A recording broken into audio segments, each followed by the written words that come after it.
रहेगी इंतजार में। आज हमारे सरकार जितना वृद्धा पेंशन दे रहा है, जितना चावल दे रहा है, इसका कम लोग हैं सदुपयोग करते हैं, अधिकांश लोग इसका दुरुपयोग करते हैं। तो हम चावल को बेचेंगे, वहीं से दारू पी करके आते हैं। हमारी माताओं के भी खाता में 1,000 रुपए सरकार दे रही है। क्यों दे रही है? ये लोग भी गुटखा गुड़ाखों मनमाने करें, इसलिए नहीं दे रही है। लेकिन कोई माताएं हैं जिसका दुरुपयोग करते हैं। आज बनकर वही बच्चों ने कहा तो कितनी माताएं ऐसी होती हैं जो अपना 1,000 जैसे पेंशन खाता में आता है और तुरंत जाकर निकाल करके वही काम करता है। जो समझदार माताएं हैं वो तो अपने खाता से पैसा को निकाल करके धर्म में लगाते हैं।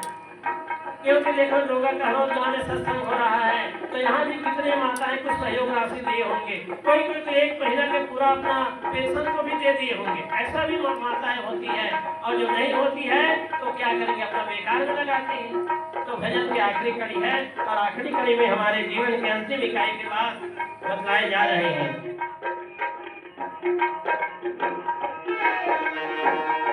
दारू न पीना बंधु पागल फिरोगे तुम बाजार में, पागल फिरोगे तुम बाजार में। भूखे रहेंगे बच्चे, भूखे रहेंगे बच्चे, बीवी रहेगी इंतजार में, बीवी रहेगी इंतजार में। बिकेगा गहना फिर क्या कहना, बिकेगा गहना फिर क्या कहना, दर दर ठोकर खाना होगी बड़ी खराबी, होगी बड़ी खराबी। नशा न करना मानव करना,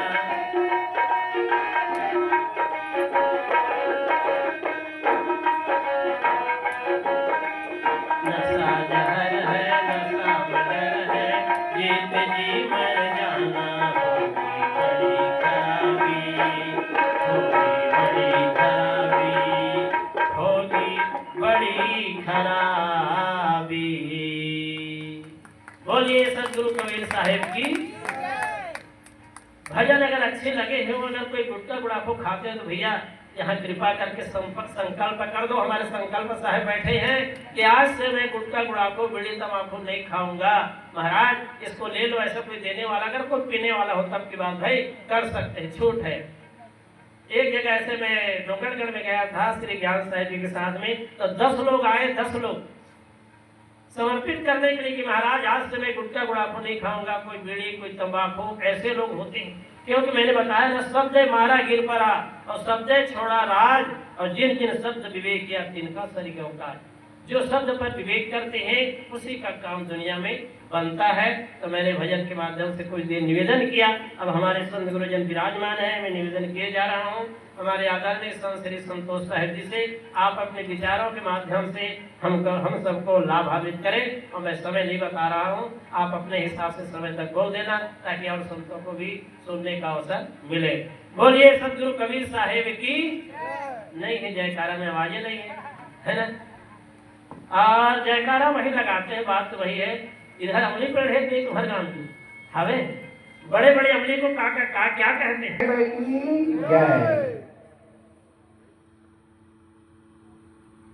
ग्राम डोंगाघरो में ये वार्षिक सत्संग समारोह का दूसरा दिन का द्वितीय सत्र प्रारंभ हो चुका है। अभी हम संगीतमय भजनों के द्वारा लाभ ले रहे थे।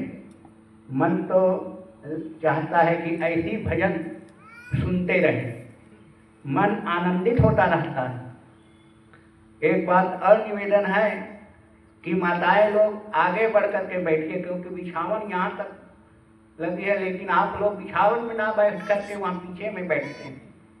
छत्तीसगढ़ और आगे बढ़, किसमें आगे बढ़ने को कहते हैं? सत्संग में नहीं कहते हैं क्या? बाकी चीज में आगे बढ़ने के लिए महिलाओं को सब चीज में आज अगुआ आगे किया गया है, लेकिन सत्संग में कहते हैं कि आगे में बढ़ो तो पीछे में बैठते जाते हैं, बल्कि उन्हीं की माताओं को आगे रखा जा रहा है आज सरकार जो है, लेकिन सत्संग में पीछे होते जाते हैं। तो आप लोग आगे बढ़ करके बैठिए, बिछावन यहाँ तक बिछा है, यहाँ तक आकर के बैठें और सत्संग का लाभ उठाएं। तो मेरे लिए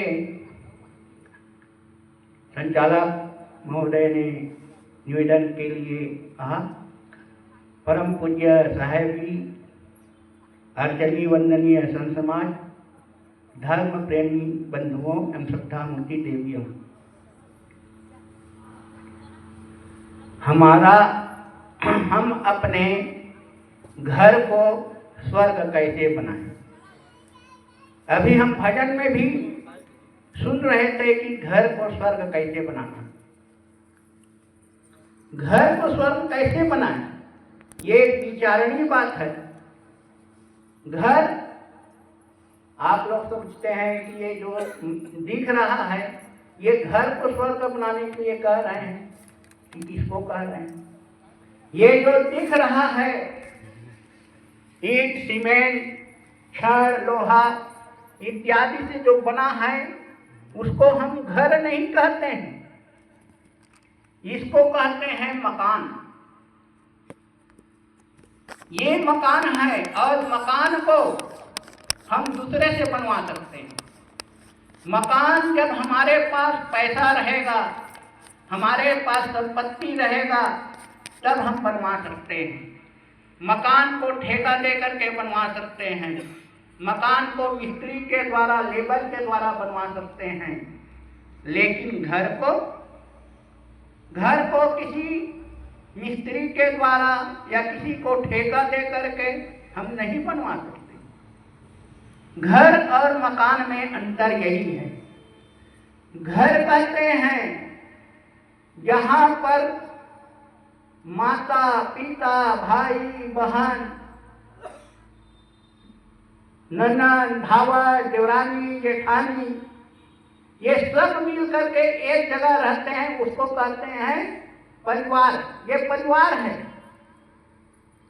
और वही परिवार में जब प्रेम, एकता, मधुरता, आपस में एकता, समता, सहनशीलता की भावना आ जाती है, तो वही परिवार जो है घर में बन जाता है, घर बन जाता है। तो हम अपने घर को स्वर्ग बनाना है। तो स्वर्ग बनाने के लिए मैं 5 बिंदु बताता हूं कि हमारा घर स्वर्ग कैसे बनेगा। और स्वर्ग बनाने में ये माताओं का ज्यादा हाथ होता है। चाहे तो घर को ये माताएं स्वर्ग बना सकती हैं और चाहे तो घर को नरक भी बना सकती हैं। ये माताओं के हाथ में है, पुरुष के हाथ में कम है, क्योंकि घर में अधिकतम समय माताओं का रहता है। माता लोग ही ज्यादा समय घर में रहते हैं और ज्यादा संपर्क माताओं का ही रहता है, इसलिए घर को स्वर्ग बनाने का अधिकार इनको है। तो घर को स्वर्ग कैसे बनाएं, 5 बिंदु पर मैं बताता हूं। पहला बिंदु है दिमाग को ठंडा रखना। आप लोग याद कर लीजिए, ये बिंदु, ये सूत्र किसी कबीरपंथ की ही बात है, ऐसी बात नहीं, या ये राधा स्वामी की बात है, ये भी बात नहीं, या ये गायत्री वालों की बात है, ऐसी बात नहीं। ये सूत्र, ये बिंदु हम लोगों की बात है। अगर हम अपने जीवन को स्वर्गमय बनाना चाहते हैं, अपने घर को स्वर्गमय बनाना चाहते हैं, तो ये 5 बिंदुओं को याद रखना होगा। पहला सूत्र है दिमाग को ठंडा रखिए। दूसरा सूत्र है जेब को गर्म रखिए। तीसरा सूत्र है जबान को नरम रखिए। चौथा सूत्र है आंख में शर्म रखिए। और 5वां सूत्र है दिल में रहम रखिए। ये 5 सूत्र। अगर ये 5 सूत्र को अगर हम अपना लेते हैं तो अवश्य ही हमारा जीवन स्वर्गमय हो जाएगा, अवश्य ही हमारा घर स्वर्गमय हो जाएगा। अलग से हमको स्वर्ग ढूंढने की आवश्यकता नहीं है। लेकिन आदमी सोचता है कि हम अभी स्वर्ग में थोड़ी जाएंगे, हम तो मर करके स्वर्ग में जाएंगे। जीते जी स्वर्ग में नहीं रहना चाहता है। और कहा भी जाता है, लिखा भी जाता है, जब कोई का शरीर छूट जाता है तो उसके शोक पत्र में लिखा जाता है कि हमारे पिताजी का स्वर्गवास हो गया। जीते जी स्वर्ग में नहीं रहा, वो शरीर छूटा, मर गया, तब उसका स्वर्गवास हुआ। ये शोक पत्र में लिखा जाता है। और शोक पत्र भी कहते हैं और यह भी लिखते हैं कि वो स्वर्ग में गया। तो स्वर्ग में गया तो उसके लिए ये शोक करने की क्यों जरूरत है? क्योंकि वो स्वर्ग में गया है ना। लेकिन उल्टा शोक भी कर रहे हैं और स्वर्ग में भी भेज रहे हैं उसको। ये उल्टा लगता है। वास्तव में स्वर्ग कहीं बाहर में नहीं है। वास्तव में हम मरने पर कहीं स्वर्ग में नहीं जा सकते हैं। जो जीते जी स्वर्ग में रहता है वही मरने पर स्वर्ग में जाएगा। इसलिए सतगुरु कबीर को कहना पड़ा, जियत न तरेऊ मुए का तरिहो, जीत ही जो न करे। जो जीते जी मुक्त हो जाता है, जो जीते जी तर जाता है, जो जीवन मुक्त रहता है, वही आगे चल करके विदेह मुक्त होता है, उसी का कल्याण होता है। तो मैं कह रहा था कि हम अपने जीवन को, अपने परिवार को स्वर्गमय बनाना है तो प्रथम सूत्र क्या बताया था? प्रथम सूत्र दिमाग को ठंडा रखो। ये आश्चर्य, ये दिमाग एक सूत्र है। ये सूत्र जैसे गणित में एक सूत्र रहता है ना, उसी प्रकार ये सूत्र है। अब इस सूत्र को हमको हल करना है। कैसे हल करना है? अपने जीवन में हल करना है। तो ये सूत्र में कहा गया तो दिमाग को ठंडा रखना है। तो दिमाग को कैसे ठंडा रखेंगे? दिमाग को ठंडा करने का उपाय क्या है? क्या हम कोई ठंडा, आज तो विज्ञान ने ऐसे ऐसे ठंडा चीज निकाल दिया है हमारे शरीर में लेपन करने के लिए, लगाने के लिए, तो शरीर ठंडा हो जाता है। तो शरीर ठंडा हो जाएगा तो क्या दिमाग भी ठंडा हो जाएगा? हम एक ही कमरा में बैठ जाएंगे तो क्या दिमाग हमारा ठंडा हो जाएगा? नहीं होगा। दिमाग को ठंडा करने का अर्थ होता है गुस्सा नहीं करना, क्रोध नहीं करना। आदमी जो है थोड़े बातों में गुस्सा जाता है, थोड़ी बातों में क्रोधित हो जाता है। और वही क्रोध, वही गुस्सा आदमी के लिए काल बन जाता है। हमको गुस्साना, आप लोग प्रश्न, आपके मन में प्रश्न हो सकता है कि अगर हम लोग तो गृहस्थ में रहते हैं, गृहस्थी हैं, हमारे बाल बच्चे हैं, अगर हम बाल बच्चों के लिए गुस्सा नहीं करेंगे तो इनका सुधार कैसे हो सकते हैं? गुस्सा करने की जरूरत नहीं है, क्रोध करने की जरूरत नहीं है, प्रेम की जरूरत है। प्रेम से समझाओ उनको। अगर हम प्रेम से समझाते हैं तो बच्चा समझ सकता है, लेकिन गुस्सा करके समझाएंगे, क्रोध होकर के समझाएंगे, क्रोधित होकर के समझाएंगे तो बच्चा समझेगा नहीं। इसलिए क्रोध ना करिए। लेकिन आदमी के थोड़े बातों को लेकर के कुछ ऐसी अनुकूल प्रतिकूल कार्य हो गया बच्चों के द्वारा, तो आदमी गुस्सा करके उसका काल भी बन जाता है। कैसे काल बनता है? एक उदाहरण के द्वारा समझें। एक गरीब व्यक्ति था, गरीब दुकान चलाता था, बहुत दिन दुकान चला रहा था। उसके पास एक इकट्ठा हुआ बहुत सा पैसा, 10,000 रुपया पैसा इकट्ठा हुआ और वह 10,000 इकट्ठा बंडल बांध करके अपने पत्नी को दिया। उसके पत्नी जो है वहां पर भोजन बना रही थी भंडार घर में, और उसका एक छोटा सा लड़का था। वह लड़का उसको पत्नी को दिया तो पत्नी कुछ कारणवश वहीं पर रख दिया और कहीं कुछ काम से बाहर निकला, भंडार घर से कुछ लेने के लिए गई। तो संयोग से वो छोटा सा बच्चा था, 2-4 साल का रहा होगा, 1-2 साल का।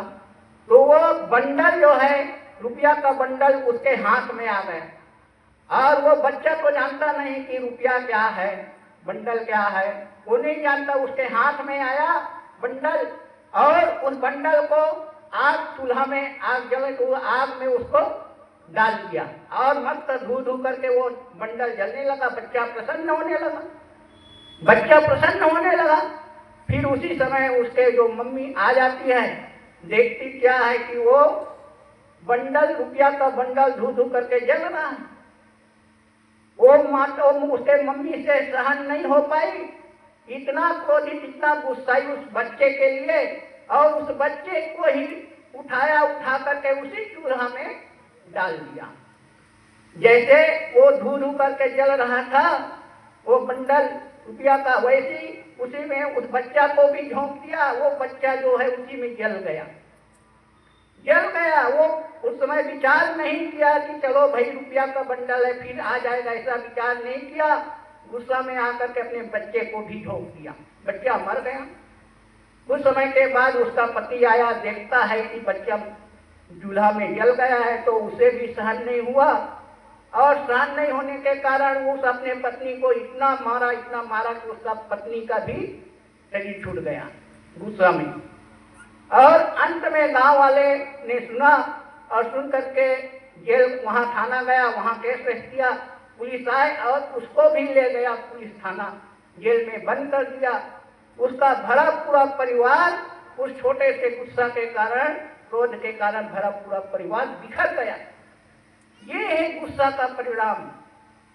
आपके सामने में थोड़ा सा भी बच्चा गुस्सा कर दे तो इतना आपको गुस्सा नहीं आना चाहिए कि उस बच्चे को मारने लग जाए, उसको और कुछ करने लगे, ऐसा नहीं। तो गुस्सा अपने लिए काल बनता है और दूसरों के लिए भी काल बन जाता है।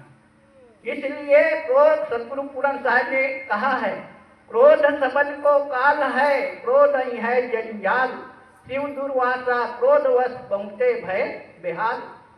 कपिल मुनि के क्रोध ने मारे सगर के पूत, सनकादिक ने क्रोध करी राक्षस किए हरिदूत। ये ऋषि मुनियों, दुर्वासा ऋषि की बात है। क्रोध में आकर के मारे सगर के पूत को जला दिया। तो हमको चाहिए कि अगर अपने परिवार को हम स्वर्गमय बनाना चाहते हैं तो हमें क्रोध नहीं करना है, गुस्सा नहीं करना है। किसी से गलती हो जाता है, उसको गलती को क्षमा कर दो, माफ कर दो, लेकिन क्रोध ना करो। आज जितने भी प्रकार के घटना हो रहा है वो सब क्रोध ही के कारण होता है, गुस्सा के कारण होता है। लोग सहन नहीं कर पाते हैं और सहन नहीं करने के कारण अपने लिए, अपने शरीर को छोड़ने के लिए वे आतुर हो जाते हैं, अपने शरीर को भी छोड़ देते हैं गुस्सा में आकर के, क्योंकि उनके पास सहनशीलता नहीं है। इसलिए हमको विचार करना है कि अगर हम अपने जीवन को स्वर्गमय बनाना चाहते हैं, अपने परिवार को स्वर्गमय बनाना चाहते हैं, तो ये पहला सूत्र है, दिमाग को ठंडा रखिए, क्रोध ना करिए, गुस्सा ना करिए, तो जरूर आपका परिवार स्वर्गमय होगा। दूसरा सूत्र क्या है? दूसरा सूत्र जेब को गर्म रखना है। मैं शॉर्ट में बताता हूँ थोड़ा थोड़ा, क्योंकि और भी संतों का सुनना है। तो जेब को गर्म रखने का अर्थ क्या होता है? परिश्रम करना। हमारा जेब गर्म कब होगा? जब हम परिश्रम करेंगे, मेहनत करेंगे। जो व्यक्ति मेहनत करेगा, परिश्रम करेगा, वो कभी गरीब हो नहीं सकता है। आदमी सोचता है कि मेरे जेब में 1000 रुपया रहेगा तब मैं अमीर कहलाऊंगा, लेकिन 1000 रुपया अपने जेब में रखने के लिए तो परिश्रम करना पड़ेगा, मेहनत करना पड़ेगा। तो कहाँ से आएगा? परिश्रम नहीं करेंगे तो। लेकिन आदमी आज सोचता है कि ये काम को मैं कैसे करूंगा, मैं तो, मेरे पास इतना बड़ा डिग्री है, इस छोटा से काम को कैसे करूंगा। आदमी ऐसी सोचता है। हमारे पास कैसे भी डिग्री हो, जो बड़े बड़े आज हुए हैं करोड़पति, अरबपति, वो छोटे से काम को करते करते बड़े पद में पहुंच गए, करोड़पति बन गए। लेकिन हम सोचेंगे हम ये काम कैसे करेंगे। आलस्य नहीं करना है। जो व्यक्ति आलस्य करेगा, जो व्यक्ति निठल्ला घूमेगा, जो व्यक्ति काम नहीं करेगा, वो उसके जेब खाली ही खाली रहे, उसके घर में गरीबी ही गरीबी रहेगी, वो अमीर हो ही नहीं सकते हैं। लेकिन हमको अपने जेब को गर्म रखने के लिए यह भी नहीं करना चाहिए कि किसी को ठग करके, किसी को बेईमानी करके, घूस ले करके, ठग करके हम पैसा इकट्ठा करें, ऐसी भी नहीं। परिश्रम करके, मेहनत करके, समझदारी से हमें धन इकट्ठा करना चाहिए, तो हमारा जीवन सुखमय रहेगा। तो ये दूसरा सूत्र है, जेब को गर्म रखना। तीसरा सूत्र है, जुबान को नरम रखना। आज आदमी अपने घर में मीठी वाणी बोल नहीं सकते हैं। हमेशा कटु वाणी, कठोर वाणी, निंदा वाणी, चुगली की वाणी, हमेशा एक दूसरे की चुगली, निंदा, कटु कुठार बोलने में लगे रहता है। तो उस जिस घर में मीठी वाणी नहीं है, जिस घर में मधुर मुस्कान नहीं है, उस घर में स्वर्ग कैसे हो सकता है। हम 4 लोग हैं, 5 लोग हैं, 10 लोग हैं, लेकिन एक दूसरे से हम मधुर बात नहीं कर सकते हैं, एक दूसरे के पास मीठी वाणी नहीं बोल सकते हैं, तो हमारा जीवन में सुख कैसे आएगा। हमें हर व्यक्ति का कर्तव्य है कि मीठी वाणी का प्रयोग करें। मधुर वचन है औषधि, मधुर वचन औषधि के समान है। अगर हम मधुर वाणी बोल करके एक दूसरे के दिल को जीत सकते हैं, एक दूसरे के दिल को जीत करके हम उसको अपना मित्र बना सकते हैं। लेकिन आदमी में कटु मीठा मीठा खाता है, मीठा मीठा खाता है, लेकिन कटु कटु बोलता है। अब कटु बोल करके अपने परिवार को भी वो शत्रु बना लेता है, अपने परिवार को भी शत्रु बना लेता है। इसलिए आपस में मीठी वाणी का प्रयोग करें। और मीठी वाणी का प्रयोग करके, जो घर में मीठी वाणी का प्रयोग नहीं होता है, वो घर कभी सुखी रह नहीं सकता है। इसलिए मधुर वचन है औषधि, कटु वचन है तीर, और श्रवण द्वार होए संचरे सालय सकल शरीर। हम अगर एक कटु वचन बोल देते हैं तो वही हमारे लिए शूल बन जाता है, कांटा बन जाता है, और वही कांटा कितना दिन तक चुभता है। जब भी हम उसको देखते हैं, जब भी उनको याद करते हैं, तो हमको लगता है कि उन्होंने हमको ऐसा कहा। इसलिए चाहिए कि अगर घर परिवार को सुखी रखना चाहते हैं तो जुबान को नरम रखना पड़ेगा, जुबान से कठोर नहीं। हमें क्या बोलना चाहिए, कितना बोलना चाहिए। सतगुरु कबीर ने कहा, बोलना कासो बोलिए रे भाई, बोलत ही सब तत्व नसाई, बोलत बोलत बाढ़ बिकारा, सो बोलिए जो पड़े विचारा, मिलही संत वचन तुई कहिए, मिलही असंत मौन हो रही। तो हमें घर में रहते हैं तो जुबान से मीठी वाणी का प्रयोग करें, कठोर वाणी नहीं। तो ये तीसरा सूत्र। और चौथा सूत्र क्या है, आंखों में शर्म। आंख में शर्म का मतलब क्या होता है, मर्यादा पूर्ण जीवन जीना। हम कहीं भी रहें, हमारे आंख में शर्म रहेगी तो हमको कहाँ बैठना चाहिए, किसके पास कैसा व्यवहार करना चाहिए, किससे कैसा बोलना चाहिए। और जिसके पास आंख में शर्म नहीं है, वो जहां नहीं वहीं बैठ जाएगा। आज हमारा देश में ये जो संस्कृति है, विज्ञान ने हमारे देश की संस्कृति, हमारे देश के पहनावा ओढ़ावा एक को फैशन में ऐसे बदल दिया कि हमारे आंखों से शर्म चली गई। हम देख रहे हैं आज के नवयुवक एक से एक फैशन युक्त हमारे नवयुवक लोग पहनते हैं। पहले एक छोटा सा पैंट फट जाता था तो तुरंत उसको सिलवाने के लिए लोग दर्जी के पास जाते थे। लेकिन एक ऐसा फैशन आया है जो फटा पुराना यहाँ पर फटा रहता है, यहाँ पर फटा रहता है, और उसको कहते हैं कि ये फैशन है। फैशन उसको दिखाते हैं, प्रदर्शन करते हैं। जो प्रदर्शन करेगा, अपने शरीर का प्रदर्शन करेगा, दिखाएगा, उसका मन चंचल होगा। आज देश में क्यों अत्याचार इतना हो रहा है, एक दूसरे के लिए क्यों अत्याचार हो रहा है, ये इसी का कारण है, क्योंकि हमारे आंखों से शर्म चली गई। हम मर्यादा पूर्ण जीवन नहीं जी रहे हैं। तो ये चौथा सूत्र है मर्यादा पूर्ण जीवन जीना। हमें कैसा पहनना चाहिए, कैसा देखना चाहिए, कहाँ वो कैसे किसके पास बात करना चाहिए। घर में हम रहते हैं तो बहू का कर्तव्य है कि सास ससुर के पास कैसे मर्यादा पूर्ण बोलना चाहिए, कैसे मर्यादा पूर्ण बैठना चाहिए। जिसके पास आंखों में श्रम है वो ठीक से व्यवहार करेगा, ठीक से बात करेगा, ठीक से सबके साथ अच्छा व्यवहार करेगा और उसका जीवन सुखी रहेगा, पूरा परिवार के लोग सुखी रहेंगे। तो ये चौथा सूत्र है आंखों में श्रम। और पांचवा सूत्र है दिल में रहम। ये 5 सूत्र। दिल में रहम, रहम का अर्थ क्या होता है? रहम का अर्थ होता है दया। जिसके अंदर में दया का खजाना नहीं, वो तीर्थ घुमाने से क्या फायदा। जिसके दिल में दया का खजाना नहीं, वो मंदिर में जाने से क्या फायदा। इसलिए हर मनुष्य के अंदर दया की भावना हो। हमारे अंदर दया नहीं है, इसीलिए पशुओं को हम नर जो मुख पशु है उसको बलि के नाम में काट देते हैं लेकर के। उसको काटवाने वाले कौन है? ये कहलाने वाले पंडित लोग हैं। पंडितों के पास, पुजारियों के पास दया नाम की चीज नहीं है।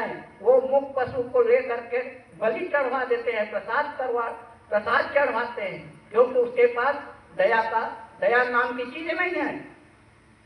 दया धर्म का मूल है। दया जो है धर्म का असली मूल है।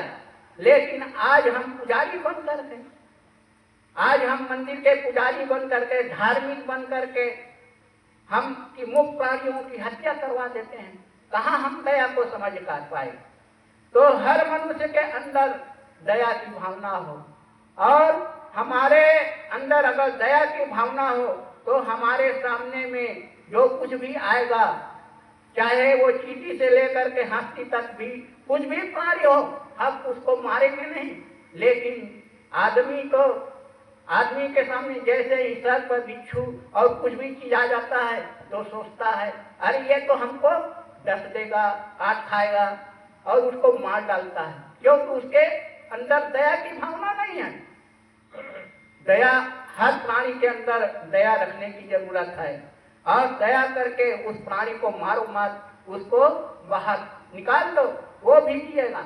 आज इस दुनिया में जितने प्राणी हैं वो ये आदमी से सब प्राणी डरते हैं, लेकिन आदमी जो है पहले से भयभीत रहता है, डर जाता है, और डर करके उस प्राणी को, उस बिच्छू इत्यादि को मार डालता है।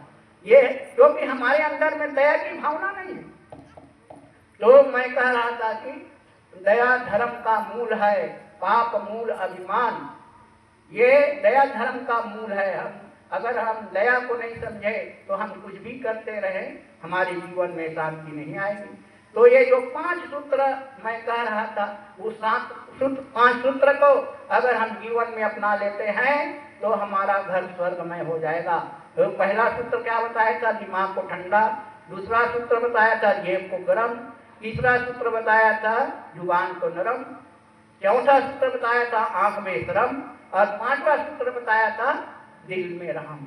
ये सूत्र को आप लोग अवश्य जीवन में अपनाएं और अपने जीवन को स्वर्ग बनाएं, अपने परिवार को, अपने घर को स्वर्ग बनाएं।